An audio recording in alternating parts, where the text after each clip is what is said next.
atrevería a decir que el Cerro de los Ángeles es un lugar teológico, por un locum theologicum, porque hay que verlo desde la perspectiva de la teología de la historia, y si no, no se comprende. Y la historia de esta pobre y asendereada y siempre capaz de resucitar y sobreponerse a sí misma, casi como el ave fénix, España nuestra, es también una teología de la historia, porque si no, no se entiende España. Y en el centro de esa historia, digo porque no solo es el centro geográfico, sino porque es el corazón de esa historia, el corazón de España, está el Cerro de los Ángeles. El año 36 marca un antes y un después también en la historia de España, también como lugar teológico, porque es la lucha entre Cristo y Belial, y es lo que llamará don José María Pemán, al que luego citaremos, el poema de la bestia y el ángel. Y viene la guerra, que si en algún sitio se escenifica como cruzada por el triunfo de Cristo Rey, es en el Cerro de los Ángeles. Y del 36 en adelante empezamos el segundo monumento del que nadie está hablando en este centenario, como si no hubiese existido una profanación y una reconstrucción. Después la celebración de los 25 años de la consagración, que fue gloriosa, quizá la más de todas, en el año 44. Después la reconsagración de España, la única que ha habido hasta ahora, porque no hay renovación de una consagración, sino la hace otra vez el jefe de Estado. Entonces la renovación, la única que ha habido, es la que hizo el Generalísimo en el año 65, recién terminado el monumento, que no la cripta, que tardó todavía casi 10 años en abrirse. Y luego hubo otra conmemoración grandiosa, dentro de lo que permitía la situación de la Iglesia entonces, que fue la del año 69, el cincuentenario de la consagración. Del 69 acá considero todo tan poco reseñable que podría caber en una tercera conferencia, y en ese caso yo hablaría en primera persona, mejor dicho, porque yo estuve en el año 94, a punto, casi para ser ordenado diácono, en el 75 aniversario. Yo estuve en el año 99, en el 75 aniversario de la fundación del Carmelo, y yo estuve en el año 99 también, en el año 2009, en el 90 aniversario de la consagración. En este último no he estado. Y bueno, pues vamos a ver desde el año 900. Publicación muy leída entonces en el mundo católico, la Semana Católica. Carta abierta en esa publicación de un señor muy significado en España, un prócer, don Francisco Belda y Pérez de Nueros. Carta, como tantas cartas abiertas que hay en los periódicos, pero en fin, esa tenía cierta contundencia por ser de quien era y por la extensión de la carta, que no puedo leer. Hay muchos documentos que no puedo leer. Esto está todo muy historiado. Hay muchos estudios muy interesantes, muy beneméritos, pero ninguno científico. Todo esto sería merecedor, ya lo tendría que haber sido a estas alturas, hace muchas décadas, de una tesis doctoral o de un estudio monográfico de un historiador de nota, pero no, hasta ahora no hay nada. Como digo, hay muchos estudios. Yo tengo aquí una bibliografía que tiene pues una docena de títulos, en plan más monográfico. Tocando el tema de forma más concomitante, pues tendríamos otras 2 docenas, pero todas son en plan opúsculos. Como digo, no hay libros contundentes, pero todo está documentado, absolutamente todo. Lo que pasa es que yo no puedo andar trayendo todos los documentos ni leer esta carta que supone.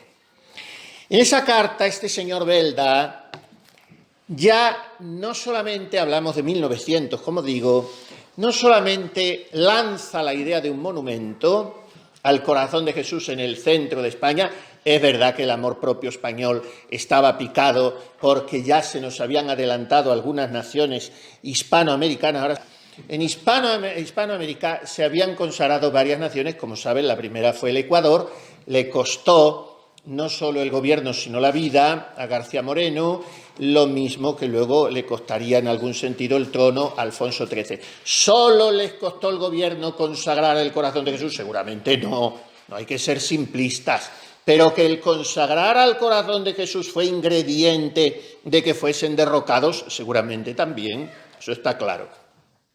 Bueno, pues Ecuador y luego había otras naciones desde el principio, como fue Colombia. No hubo una consagración de toda Colombia, pero las principales capitales de Colombia empezaron a levantar monumentos y a consagrarse.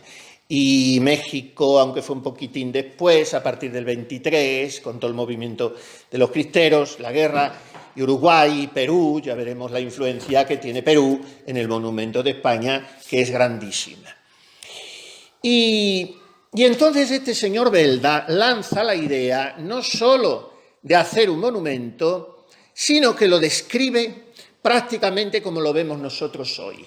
Entonces el sueño que tiene este hombre fue verdaderamente visionario, fue profético, porque él concibió en lo alto del cerro, en aquella explanada, el monumento con la traza, digamos así, lógica y al mismo tiempo artística con que luego cristalizó. Hay otro hombre muy significativo en los orígenes del monumento del cerro al que no se suele nombrar. En el siglo XIX, Cataluña dio una floración de santos espectacular. Hubo una densidad de santos por metro cuadrado en Cataluña, así como el 16 fue Castilla, y no solo Castilla, pero en fin. Y el 19 fue Cataluña. No sé si es que todos se juntaron en el 19, pero la cosa es que hubo santos espectaculares. Bastaría nombrar a Claret.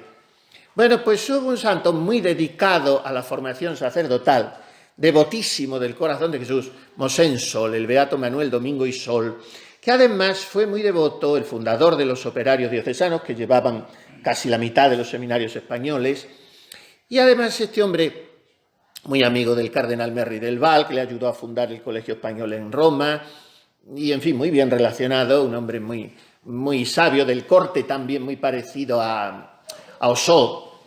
Y entonces Mosén Sol, don Manuel Domingo y Sol, era muy devoto y extendió mucho la devoción en España del ángel custodio del reino. El ángel custodio del reino, que se celebraba el 1 de octubre, había surgido porque había instituido esa fiesta León XII para dar gracias porque España no había sido sometida al yugo napoleónico. Y entonces declaró inclusive León XII, lo que pasa es que son declaraciones pues como las de Santa Teresa, que nunca se sustancian del todo, y en fin, pero le declaró patrono del reino, junto con Santiago y Santa Teresa. Y entonces, tras la carta de Belda, Mosén Sol se fue a hablar con un escultor que se llamaba Querol para empezar por ahí. Dijo él, vamos a empezar por ahí, en el Cerro de los Ángeles, siempre mirando al cerro.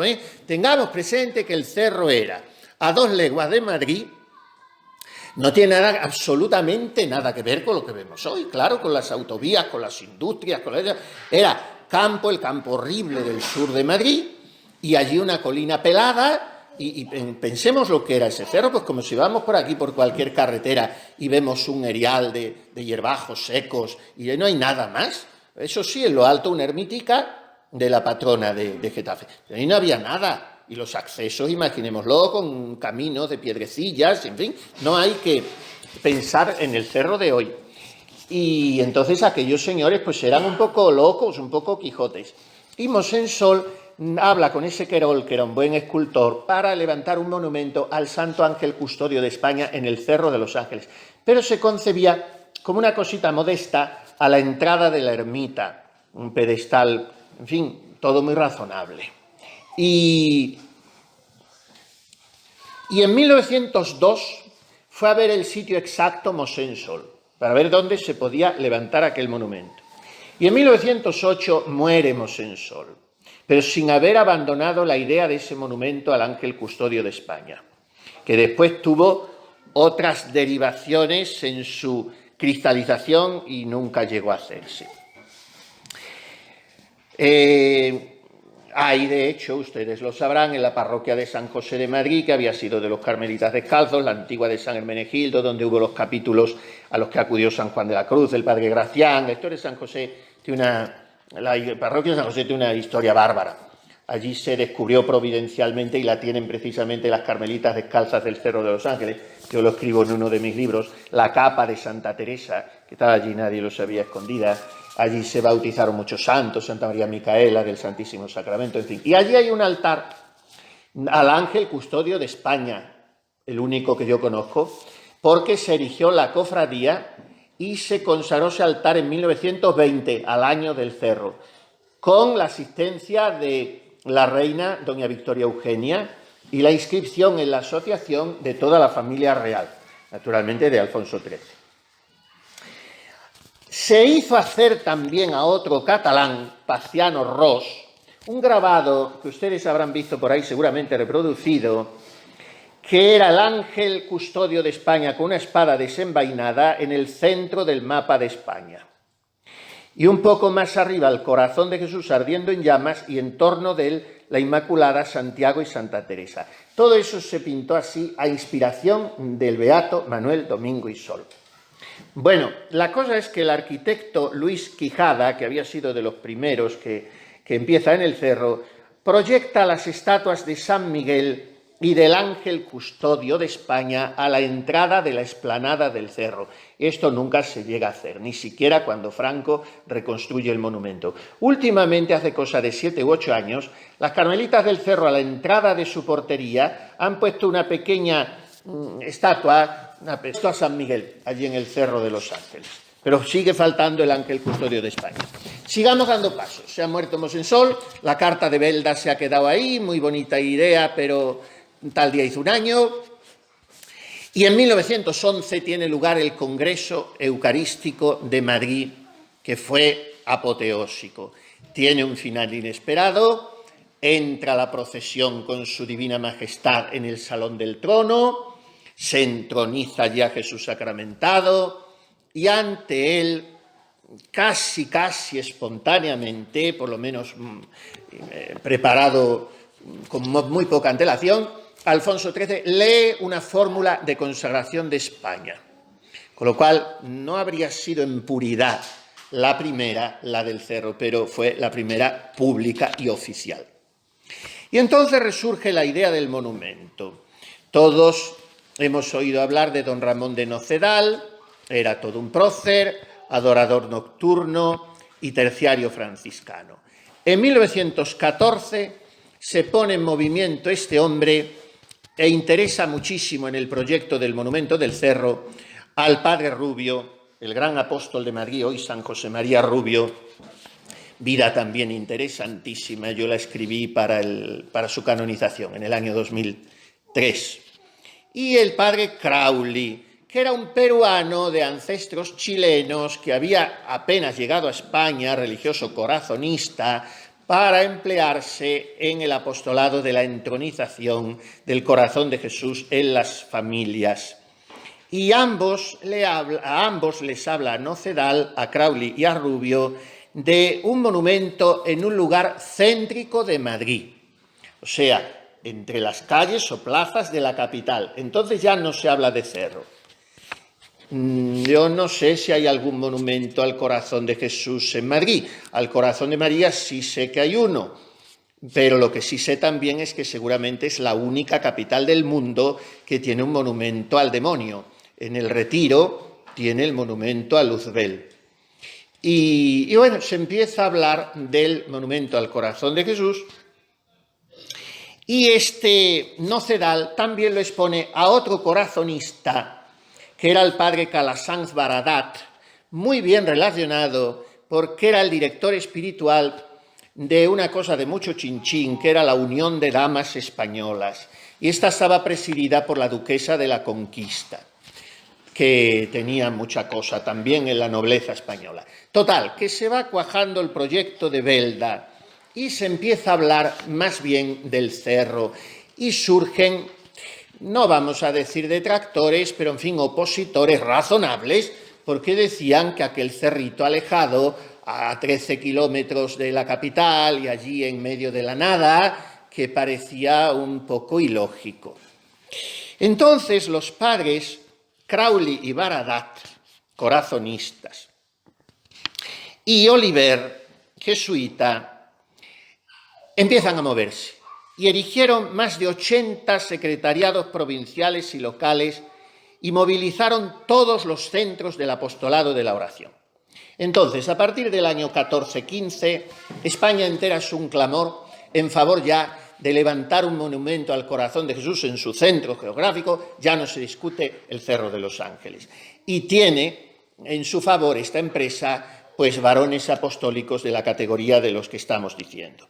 Para conocer al padre Crowley, baste leer el Triduo Regio que predicó en la iglesia de San Jerónimo el Real los días 27, 28 y 29 de mayo para prepararse inmediatísimamente a la consagración en el cerro. Ahora ha sido vuelto a reeditar en la BAC. Yo lo tenía en un tomito monísimo de esos de bibliófilo y lo había leído con frecuencia y ahora he vuelto a leerlo. Y son unas predicaciones que cuando yo he releído en algunas homilías mías estos días y meses párrafos del padre Crowley, me sentía temblar y pedía al corazón de Jesús que suscite sacerdotes que se atrevan, que nos atrevamos a decir la 10ª parte de lo que decía el padre Crowley en aquellos sermones. Y bien, 1916, 21 de mayo, ese día se celebra el 7º centenario del jubileo de la Porciúncula. Y entonces, ¿qué hay en Madrid como referente de Nuestra Señora de los Ángeles del Perdón de Asís? La ermita de Getafe, donde era fama que había pernoctado el propio San Juan de la Cruz de camino a Andalucía después de esos capítulos en la iglesia de San Hermenegildo, hoy San José. Bueno, pues allá que van los terciarios, al Cerro de los Ángeles a conmemorar la iglesia de la Porciúncula, Nuestra Señora de los Ángeles de Asís. 3.000 peregrinos suben al cerro, o sea, suben a la nada, en 1916. Y allí Nocedal, que era uno de los más significados terciarios, se enardece y empieza a hablar del monumento. Otro que echa una arenga muy importante es el franciscano padre Bernardino María Uzal, que estaba en Murcia, y está también presente la duquesa de la Conquista. Total, que los que más podían hacer, estaban allí ese día. El Boletín Diocesano de Madrid se hace eco y la prensa católica también. Y se habla ya muy en serio de que aquello es el preliminar oficial de la inauguración del monumento, tanto que esto es en mayo, y se habla de que será ya inaugurado el monumento en septiembre del año 16. No sé de dónde pensaban sacarlo, ni cómo pensaban levantarlo, ni lo primero que no tenían arquitecto, pero cuando se sueña en condiciones. Y entonces están en mayo y dicen que la inauguración del monumento va a ser el año 16. Se empieza a fomentar la colecta de donativos y, de hecho, se pone la primera piedra el 30 de junio de 1916.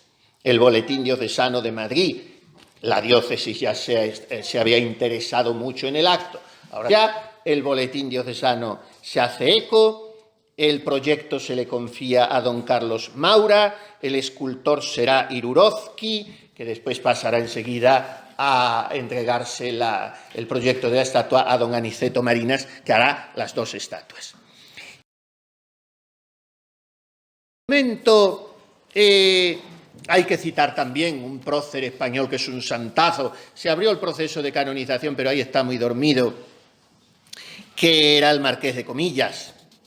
Marqués de Comillas trabajó mucho por el monumento como presidente de la Acción Católica, envió una circular a todos los obispos, hablándoles de un monumento religioso representativo de la paz espiritual en medio de la inmensa guerra que devasta el mundo y singularmente Europa.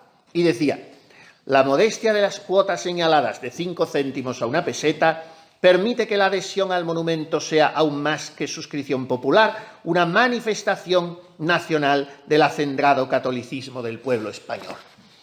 Hubo una de las cuotas, no sé si fue de 500 o de 5.000 pesetas, no me acuerdo ahora, de Benedicto XV, del Papa, y la estatua, que costó 50.000 pesetas, la pagó el señor conde de Guayaquil, que era el embajador de Perú ante la Santa Sede. Y dijo, por la gratitud que mi patria peruana le debe a España, porque nos llevó la fe, nos llevó todo, lo contrario de lo que hoy la masonería enseña en la escuela a los niños de toda Hispanoamérica, que fuimos a beber sangre y a robar oro.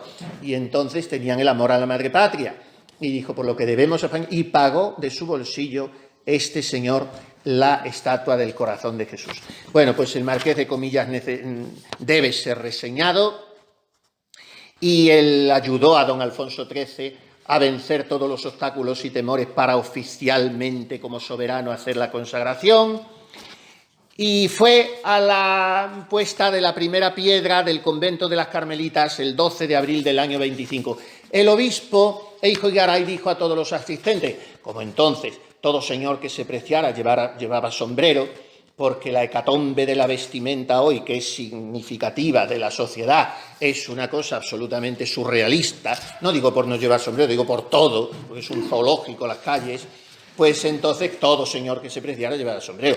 Quizá el mejor lema propagandístico de toda la historia de España fue el de una zapatería de Madrid, que recién terminada la guerra colgó un sombrero, como entonces era tan simpático todo, la zapatería, la sombrerería, he dicho zapatería, sombrerería, colgó un sombrero y en el sombrero estaba escrito, los rojos no usaban sombrero.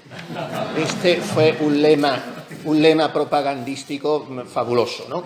Bueno, pues los señores estaban con sombrero y el obispo de Madrid dijo, pueden ustedes descubrirse, porque...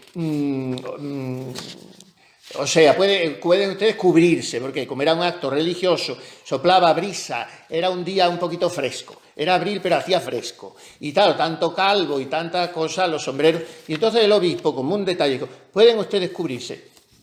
El Marqués de Comillas no se cubrió, era señor finísimo en todo, y algunos dijeron, ese hombre y había cogido frío, efectivamente, volvió del cerro, se metió en la cama, y a los 6 meses se murió. Se murió, Marqués de Comillas, como un santo. Le asistió Eijo-Garay y salió de la habitación y dice, es un santo. Bueno, pues ahí tenemos todas sus realizaciones increíbles. Tiene un monumento en el Paseo de Apodaca, en Cádiz, elegantísimo, el Marqués de Comillas, don Claudio Bru. Bueno, pues hay que citarlo.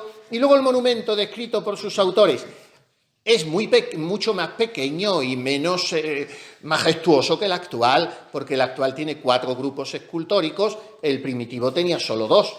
La humanidad santificada a la derecha, Santa Margarita de Alacoque, San Agustín, San Francisco, Santa Teresa, Santa Gertrudis, el Padre Hoyo, San Juan Evangelista. La humanidad que va a santificarse a la izquierda. Una hija de la caridad llevando a 5 niños con flores, una jovencita, una niña vestida de primera comunión y un matrimonio humilde con un niño y un hombre profundamente inclinado como penitente. En el pedestal los ángeles representando al corazón de Jesús el escudo de España, la Inmaculada, que luego se cambiaría en el actual por el corazón de María, y el corazón de Jesús, decían los autores, es imposible describir. Así dice don Aniceto Marinas, el escultor. La actitud reposada y su forma sencilla, tal como nos la figuramos predicando a la humanidad. La expresión dulce, serena y majestuosa, los brazos extendidos suavemente como amparando y acogiendo a cuantos a él desean llegar, y la mano derecha en actitud de bendecir. Dimensiones, 28 metros de altura, 9 la figura. El actual tiene 56 metros de altura, justo el doble. Ancho, 31 metros, fondo, 16 metros. Material, piedra de Almorquí, casi 900 toneladas. Y así quedó, como hemos visto, hecho todo escombros y ruinas. Tengo aquí algunas visiones del monumento destruido. Hay un sacerdote que era entonces el magistral de Salamanca, don Aniceto Castro Albarrán, que dice así: ha llegado la hora del poder de las tinieblas. Los teléfonos se estremecen con la terrible noticia. En este momento ha caído destrozado el Sagrado Corazón entre blasfemias y maldiciones. Fue lógico y natural lo que hicieron. Eran sus enemigos, y como enemigo lo consideraban, lo tenían prisionero y lo fusilaron. Eran enemigos de España. El corazón de Jesús estaba tan entrañado en el corazón de España que podían con unos mismos disparos, con la misma dinamita, herir y destrozar el corazón de Cristo y el corazón de España. Cerro de los Ángeles, calvario español de esta nueva redención de la guerra. Las balas de este fusilamiento y la dinamita de esta explosión han hecho heridas, nuevas puertas, han abierto más a desgarradura del corazón divino. Quizá el que mejor lo describió en su inmejorable, insuperable Carta Pastoral Colectiva de los Obispos Españoles en 1937, escrita por el cardenal Gomá, fue este prelado, cuando calificó aquello de sacrilegio sintético, como si con aquella atrocidad los indios hubieran querido compendiar todas las barbaridades que hicieron en las personas y en lo que don Antonio Montero llama el martirio de las cosas, o sea, el destrozo de todo lo religioso. Esta guerra ha sido, dice Gomá, dicen todos los obispos, porque firmada por todos está, la pastoral, esta guerra por parte de los enemigos de nuestro Dios ha sido un sistema vastísimo de sacrilegios perpetrados a sangre fría y que culminaron en este sacrilegio sintético, que si no fue el mayor en su aberración teológica, sí fue el más diabólico y clamoroso: el fusilamiento del Sagrado Corazón de Jesús en el Cerro de los Ángeles, dulce imagen de Jesús bendiciendo a España, levantado en su centro geográfico, culminando impotente con majestad divina sobre las figuras más representativas del amor divino en pecho humano, cayó acribillado a balazos de su pedestal, el que tiene uno en el corazón de cada buen español. Tocar a Dios es tocar lo más vivo de la vida social. Por esto deberíamos sentir profundamente el dolor del sacrilegio. Para la prensa roja fue otra cosa, fue un estorbo que desaparece. Y otras muchas expresiones, incluso la Croix. El católico, la Croix, que se mostraría muy contrario a los nacionales durante la guerra, como tantos intelectuales extranjeros, porque todos dieron la espalda a Franco y poquísimos admitieron el carácter de cruzada, incluso esos católicos que ya, adoptaban ciertas posturas posibilistas. Pues la Croix, en su número del 18 de julio del 65, al cabo de los años, dirá que aquel monumento, inaugurado por Alfonso XIII en 1915, así son los periodistas muchísimas veces, fue destruido durante la guerra por encontrarse en la línea de fuego y haber cambiado varias veces de manos. Ahí queda eso, la de don José María Pemán en el poema de La bestia y el ángel, inspirado en los días de noviembre de 1936 a las puertas mismas de Madrid, cuando la contienda, dirá Pemán, perdió todos sus disimulos y se vio toda su estatura universal e histórica. Otra vez estaban frente a frente las dos únicas fuerzas del mundo, la bestia y el ángel. Y dice, sin nombrar Cerro de los Ángeles, porque es el arte de los poetas, sin nombrar nada explícitamente, lo está presentando todo evidentísimamente. Los pájaros que cruzan con presteza flechas de luz de la celestial java no se pueden posar ya en la cabeza del dulce Cristo blanco a quien rezaba una nación en cruz que ya no reza. Queda por todo altar donde se alzaba triunfante ayer el rey de los amores un corazón partido entre unas flores.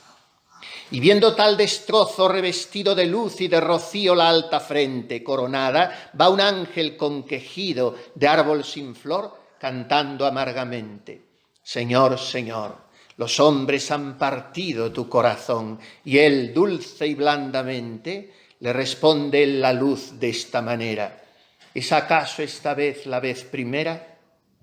Y mirando entre nubes la porfía que a España enluta de odios y rencores, y mostrando su mano la alegría de un soldado navarro que entre flores con la salve en los labios se moría, mira al ángel y añade con fulgores de victoria su rostro iluminado: sí, ahora empieza de veras mi reinado. Y entonces hay que preparar el acto de consagración. El monumento se va levantando, va tomando cuerpo y a principios de abril de 1919 se dan pasos para que la consagración sea oficial, o sea, que la haga el rey. Claro, la incomodidad y la remoción en los asientos de los miembros del gobierno es más que notoria. Muchos, desde luego, no quieren que haga el rey esta consagración, lo consideran como un reto descarado y una provocación frente al laicismo liberal dominante, con el cual muchos de esos ministros comulgaban. Y el 15 de abril, o sea, estamos a un mes y medio de la consagración, jura el nuevo gobierno. Y a pesar de las amenazas, en fin, hubo de todo. En esto no me voy a detener porque es una intrahistoria. Todo esto daría también para una película muy interesante. Pues, sin embargo, de lo cual asisten en pleno todos los miembros del nuevo, recientísimo gabinete de gobierno. Y el 20 de mayo, en el boletín diocesano, don Prudencio Melo y Alcalde, que era el obispo de Madrid-Alcalá, diócesis muy joven, porque tengamos presente que esa diócesis no empieza a existir hasta 1885, porque todo esto era Toledo, como media España era Toledo, y Madrid-Alcalá era Toledo, claro, el Cisneros de Alcalá era el arzobispo de Toledo, y así llegamos hasta finales del siglo XIX. Y Albacete era Toledo, y Guadalajara era Toledo, y Cazorla era Toledo, y Badajoz y Cáceres tienen parte que siguen siendo de Toledo, en fin, que media España era Toledo. Y Madrid era Toledo, claro, Madrid era un pueblo, hasta que Galdós empieza a escribir sus novelas en la segunda mitad del XIX, don Benito el Garbancero, que habla de la cava de San Miguel y del otro, y te describe las calles simpatiquísimamente, pues Madrid era un pueblo. Y en 1885, cuando Roma erige la diócesis de Madrid-Alcalá. Con lo cual lleva 30 años esa diócesis. El primer obispo, que se llamaba Izquierdo, fue asesinado en plena calle, y después don Prudencio Melo y Alcalde es el que está aquí de obispo. Y decía en el boletín diocesano, este obispo Melo y Alcalde: las dificultades de todo género que surgieron en el camino de esta gloriosa empresa, venciólas todas la piedad española. Bien, precedió a todo, ya lo he dicho antes, el triduo del padre Mateo Crowley en los Jerónimos, y fueron miles de personas al Cerro de los Ángeles aquel 30 de mayo de 1919. Tuvo que disponerse el terreno del mejor modo, tanto el acceso, que no era fácil, como para que estuvieran allí arriba tantos miles de personas, porque esta explanada que vemos ahora y todo asfaltado y todo cómodo, como digo, eso es de hace un poco más de medio siglo, pero de hace uno no. A las 11 se colocó a la izquierda la tribuna para la familia real, a la derecha para el gobierno y las autoridades. A las 11:30 se alzó el pendón morado de Castilla y la bandera nacional. Llegaron los reyes, fueron recibidos por el nuncio Ragonesi, por los prelados que estaban allí. A las 12 menos cuarto el nuncio, o sea, como queriendo que fuera personificando al mismo Papa, bendijo el monumento y celebró la Santa Misa, y al final leyó el telegrama de la bendición papal. Inmediatamente después se expuso el Santísimo Sacramento y fueron a la tribuna para acompañar a su Majestad Alfonso XIII ante el Santísimo el señor obispo de Sion, que es un título muy bonito que ya no existe en España, al cual le consultó Santa Maravillas de Jesús sobre su entrada en el Carmelo, porque era el que hoy es arzobispo castrense. Lo mismo que desapareció y está en los cajones el título tan hermoso de patriarca de las Indias Occidentales, que era el obispo de Madrid-Alcalá, y el último fue Monseñor Eijo Igaray, y lo mismo que desapareció el de patriarca de Antioquía, que lo fue San Juan de Ribera en Valencia. Bueno, pues el obispo de Sion era el castrense. Y el obispo de Sion, en representación del brazo eclesiástico y en representación del brazo civil el señor duque del infantado, fueron a buscar a Alfonso XIII y le condujeron a hacer la consagración.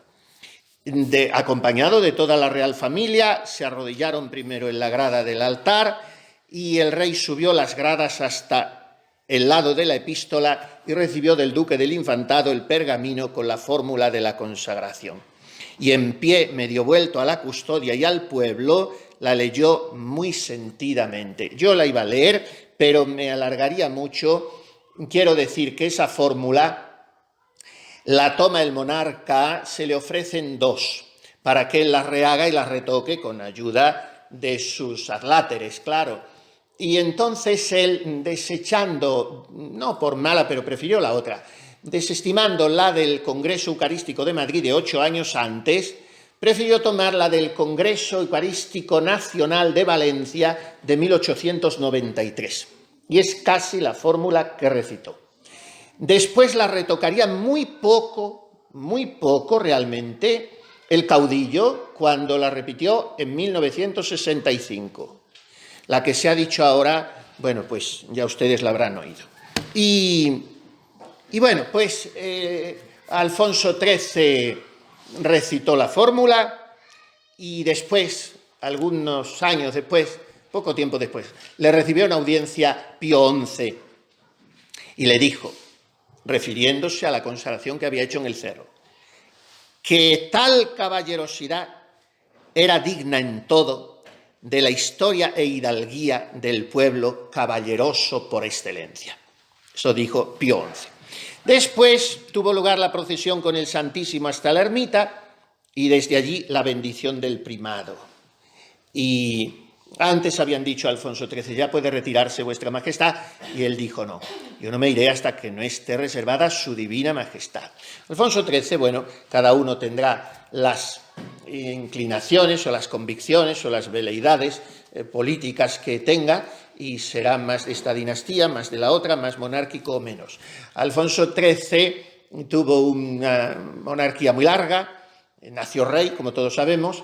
A mí me hace gracia pensar que cuando consagró el Cerro, que es el monumento, se le ve todo un señor con esa postura que tenía y todo, pero tenía 34 años nada más, en realidad, cuando la consagración. Cuando se fue de España todavía era un hombre joven y cuando murió era un hombre joven con 50 y tantos años. Una vida muy llena la de Alfonso XIII en todos los sentidos. Pero en esa vida tan llena y en esa monarquía tan discutible como todos los hechos históricos de todas las personas, no vamos a entrar.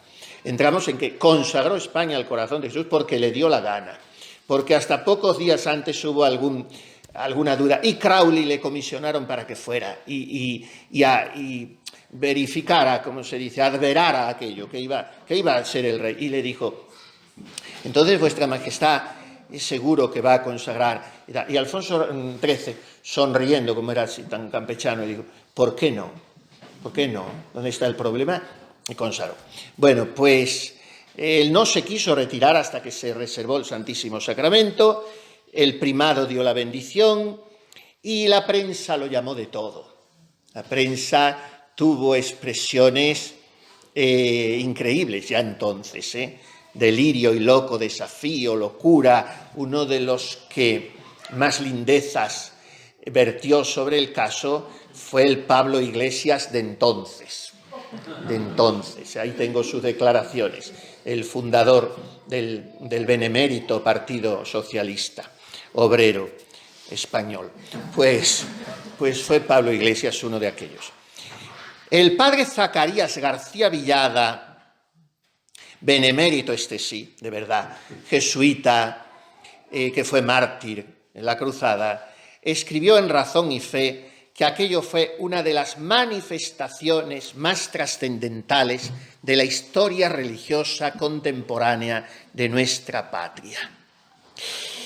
Y fíjense hasta qué punto tuvo repercusión aquello, que no pocos ministros, por sí o por interpuestas personas, de Alfonso XIII, y no pocas personas que formaban parte del gabinete y de su entorno, en palacio, en las cortes, en fin, hubo muchos movimientos para convencer al rey de que se había ido de ligero, de que aquello era una aberración teológica, como se llegó a decir, de que el escándalo era superlativo también a nivel eclesial en según qué ambientes, y que por tanto lo hecho estaba, no tenía remedio, pero que tuviera un pequeño gesto, por leve que fuera, que pudiera interpretarse con suficiente evidencia como que supusiera la anulación de la consagración.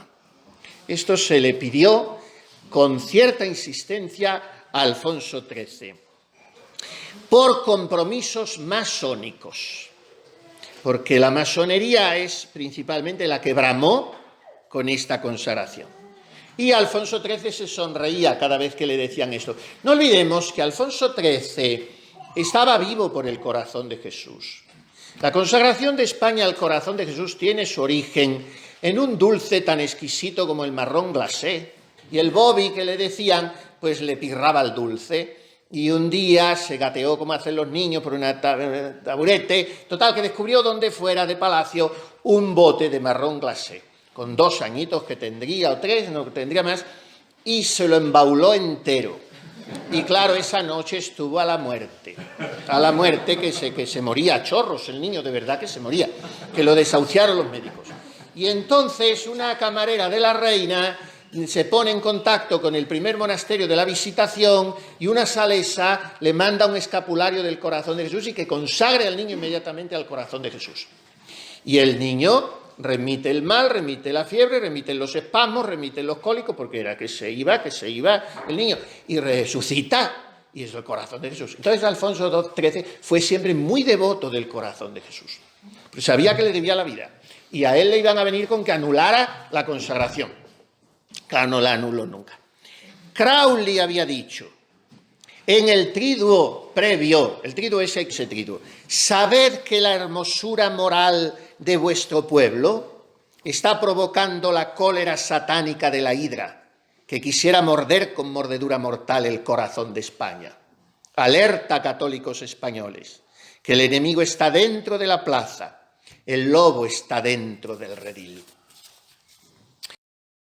Y pasamos, después de la consagración del año 19, al mismo año 19, pero de mayo saltamos a octubre, el día de la Virgen del Pilar, en el joven Carmelo fundado 9 años antes, en 1910, de San Lorenzo del Escorial, fundado por Salamanca, por la hija de los varones de Andilla, pues el primer Carmelo, por lo menos de España, consagrado al corazón de Jesús. Ese Carmelo entra una joven de 27 años, que entonces no era tan joven, que era la hija del marqués de Pidal, nada menos. Don Luis Pidal y Mon, junto con su hermano don Alejandro Pidal y Mon, eran 2 señores muy significados de la Restauración, muy del rey de entonces, y habían fundado un partido católico, bueno, de aquellos partidos que entonces, en medio de tanta confrontación que todavía sigue a veces con ribetes de cierta caricatura, de tradicionalismo y mestizos y posibilistas y isabelinos, todas esas cosas, bueno, pues los Pidales fundaron el partido La Unión Católica, que pretendía ser pues una toma de postura verdaderamente católica dentro del régimen que había, que era el de la Restauración borbónica. Y era un católico muy sincero, don Luis, su hermano, eran 2 señores que venían de Asturias. Total, que la hija Maravillas, Pidal y Chico de Guzmán, dio el campanazo en Madrid y en media España, decidiendo ser carmelita descalza. Y entra carmelita en el Escorial, en el año 19. Y un par de años después, siendo todavía profesa temporal, empieza, no vamos a decir visiones ni locuciones, ¿por qué no? Empieza a sentir, yo no voy a entrar en esto, lo estudié a fondo en mi tesis doctoral, pero no voy a entrar. Empieza a sentir que el corazón de Jesús más tarde dirá que le pide a gritos ir a fundar un Carmelo en el Cerro de los Ángeles. Habían ido al locutorio 2 señoras, una de las cuales, la ya amiga nuestra, excelentísima duquesa de la Conquista. He dicho algo, y entonces esa señora, como era la que había estado en todo el trajín del monumento, Les habla a las monjas y dicen, fíjense ustedes, madres, qué dolor que haya ido a ir al rey, que se ha consagrado España, que teníamos tantas expectativas, y aquello tal día hizo un año. Allí están los rebaños de vacas, y de vacas no, porque no van a subir, en fin, de cabras, las cabras y las ovejas pastando por allí. Allí aquello está sucio, descuidado, una incuria total, y allí haría falta alguien que sea una presencia viviente de oración en el centro de España, por España, para reparar por los pecados de España, para rezar por España. Bueno, a Santa Maravillas aquello se le queda en la cabeza, y desde entonces en la oración no deja de sentir lo que llamará un pinchazo permanente, que es el corazón de Jesús pidiéndole que vaya allí a poner un Carmelo. Debe vencer muchas resistencias y al final, apoyadas por el obispo de Madrid, Monseñor Eijo y Garay, y por otras personalidades, consultan al padre Crowley, consultan al padre López, jesuita conocido en Madrid, consultan nada menos que al padre Alfonso Torres, que después será el padre espiritual de esa fundación. Don José María Pemán llamará a Torres la máxima figura de la oratoria sacra en el siglo XX español, la primera mitad del siglo XX. Que en el año 24, con muchísimas dificultades y mucha displicencia por parte de la comunidad de la que salían, la entonces hermana Maravillas, que era todavía profesa temporal, con la que había fundado el Carmelo del Escorial, la hija de los varones de Andilla, Madre María Josefa del Corazón de Jesús, y otras dos religiosas, una de ellas hermana del que sería general de la Orden, Padre Silverio de Santa Teresa, en fin, 4 religiosas nada más, se establecen en una casita de Getafe para desde allí ir dirigiendo las obras del convento del Cerro, que no salieron al gusto de la Madre Maravillas, sino de la Madre María Josefa, la hija del barón de Andilla, que era una mujer muy megalómana, con poco sentido práctico y de muy difícil carácter, y a la que hubo que remover pronto del cargo de priora, porque si no aquello iba al abismo. Y el obispo nombró directamente, con 34 años, que aún no tenía 35, a la Madre Maravillas, y aquello empezó a subir como la espuma. Fueron las mejores vocaciones de España, pero lo que no pudo ya la Madre Maravilla fue reconducir la construcción de un convento que más se parecía a abadía benedictina que a un pequeño portalito de Belén, que es lo que quería Santa Teresa para sus casas, blancas y chicas y pobres, más limpias. Bueno, pues el convento del Cerro salió muy grande, porque además se quería una iglesia que pudiera acoger a los peregrinos, porque allí se subía, no había nada.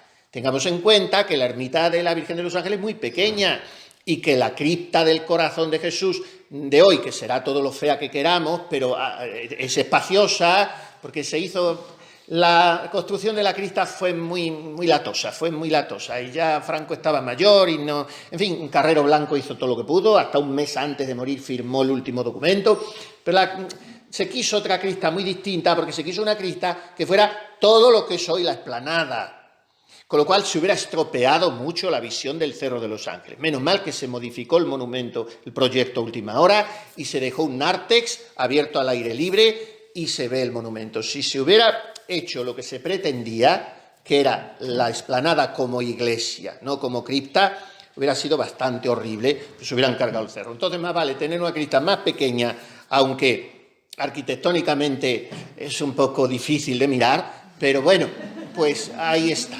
Bueno, pues antes no había nada, y entonces se hizo la iglesia de las Carmelitas, que es desproporcionada para carmelitas, para que allí entraran. Y allí se tuvieron todos los actos del cerro hasta que se tuvo después la cripta. O sea que desde el año 26, porque tuvieron 2 años en la casa de Getafe, después se puso la primera piedra, la Madre Maravillas profesó enseguida, a la semana, nada más llegar a la casa de Getafe, a los 10 días, en abril del 25 se puso la primera piedra y en octubre del 26, cuando se celebraba por primera vez en la iglesia la fiesta de Cristo Rey instituida por Pío XI, se inauguró el convento. No terminado, como se inauguran las cosas, pero en fin, se inauguró. Y empezaron a moverse peregrinaciones. Los padres Rubio y Torres movieron muchas peregrinaciones. Y nace, fundada por el padre Torres, la obra de oración y penitencia, como reacción a los primeros chispazos de la impiedad de la República. ¿Y en qué consistía? En que los que formaban parte de ella, que eran obreros, los obreros del Corazón de Jesús y San José, las obreras del Corazón de Jesús y la Virgen del Pilar, llegaron a ser miles en toda España, pues los que formaban parte de ellos estaban en Madrid tenían un día de penitencia semanal y una vigilia mensual en el cerro. Hoy surgen muchas cosas en la Iglesia, constantemente están surgiendo cosas. Yo no he visto casi nada de lo que surge, no me acuerdo de nada, que una de las cláusulas que tenga sea un día de penitencia semanal. Entonces las cosas se fundaban así, en oración y penitencia, por eso se fundaban, tenían fundamento, no se las llevaba al aire. Pues se iniciaron esas vigilias, las obreras en enero y los obreros en marzo del año 32. De estos obreros habrá 5 mártires, de los que tampoco se ha hablado nada en este centenario. Ya lo veremos.